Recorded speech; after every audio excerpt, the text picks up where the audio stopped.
This final law is slightly unusual compared to the others. So it's that log b to the n is equal to log a n over log a b. So the first thing you should notice is that a is actually not in the original expression. So a can be any number, as it's not in this. The only expressions here are b, which is here, and n, which is here. So you can let log a or log whatever you want, n, log the same thing, b. But the most important thing is that these two numbers have to be the same. So if we have an expression, let's say log 2 to the 3. Now what we can do is we can say that that is equal to log 103 over log 102.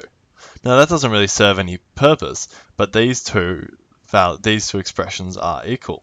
However, if we, let's say, put it to log 3, then this means it could be, we can change this up a bit. So we have log 2, 3, and then we'll let a, for this formula, equal 3. So this is equal to log 3, so that's 3, not b. So log 3, 3 over log 3, 2. Now we know that log 3, 3 is equal to 1.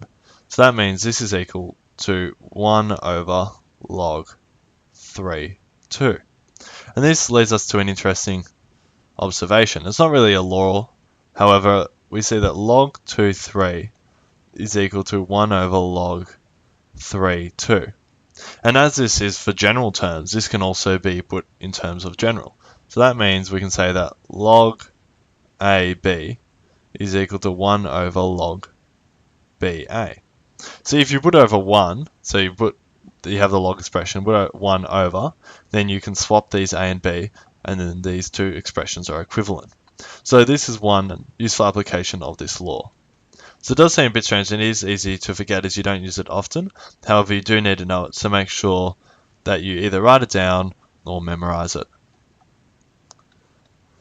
So the change of base rule is useful in regards to changing an expression in terms of this, like b is equal to ax, and to put it with a log function. So if you have b is equal to a to x, this is equivalent to log ab is equal to x. Now it's good that you have to know this, and it's very useful. However, you can prove it using the laws we just used previously. So b is equal to a to the x. What I'm going to do is I'm going to take log from both sides. I'm going to take log a b is equal to log a to the x. Now I can do this because when you have an expression, algebraic expression, you can do whatever you want to one side as long as you do it to the other. So you can add 100 to one side as long as you add 100 to the other. You can do something such as this, let's say b to the 2, so put it to the power of 2, and then a to the x to the power of 2 as well. And this will be an equivalent expression, so the equation will hold as you've done the exact same thing to both entire sides of the equation. So what I've done here is I've gone log a b is equal to log a to the x. Now the important thing when you do this is you have to do it to the entire equation. You can't just do it, let's say this was plus 2, you couldn't just go plus 2, rather you would have to put the plus 2 inside the brackets. So we have here log ab is equal to log a to the x. Now I can bring this x down as it's a power. So this is log a to the b is equal to x times log aa. Now log aa is just going to equal 1. So this is equal to x. So we can see that x is equal to log ab. And we say that this here is the same as this one here. And then this here is the same as what we started with. So we've shown that this can be equated to this. So these two are equivalent expressions and are both fine. So learning this rule is a sort of quick way to do it. However, I find that if you can show this, it becomes a lot easier. As with b, a, and x, you can sometimes get confused when you actually put numbers in and you forget sort of what positions they do go. So we'll look at a question in which we can use the log laws that we've learned to simplify it down. So we have simplify log 327 plus log 381 minus log 39. And we'll do it two different ways. So this shows you when you're simplifying equations, you can always do it different ways. However, if every step is correct, then you will most likely get the right answer at the end. So if you have log 327, 81, and 9, we can see that these are all powers of 3. So that's 3 to the 3, 3 to the 4, and 3 to the 2. So what I'm going to do is I'm going to treat each expression separately. So I'll have log 3, 3 to the 3, plus log 3, 3 to the 4, minus log 3, 3 to the 2. Now I can bring the 2, the 4, and the 3 down. This will give me 3 log 3, 3, plus 4 log 3, 3. And then I know that log 3, 3 is equal to 1. So this will give me 3 plus 4 minus 2. So give me 7 minus 2, which is equal to 5. So I know that this expression here is equal to 5.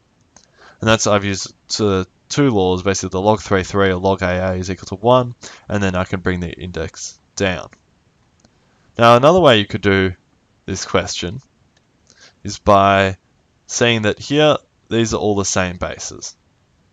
As these are the same bases, and I have log A, so we'll refer to 3 as A. So we have log A or log something to the number here, plus log A to another number. This is just equal to the log A, that number times that number. So for this one, it's going to be equivalent to log 3, 27 times 81.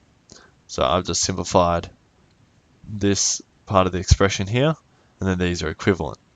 Then minus log 3, 9. Now as the 3 has stayed the same, I can then do the same thing, but when it's minus, it's now dividing.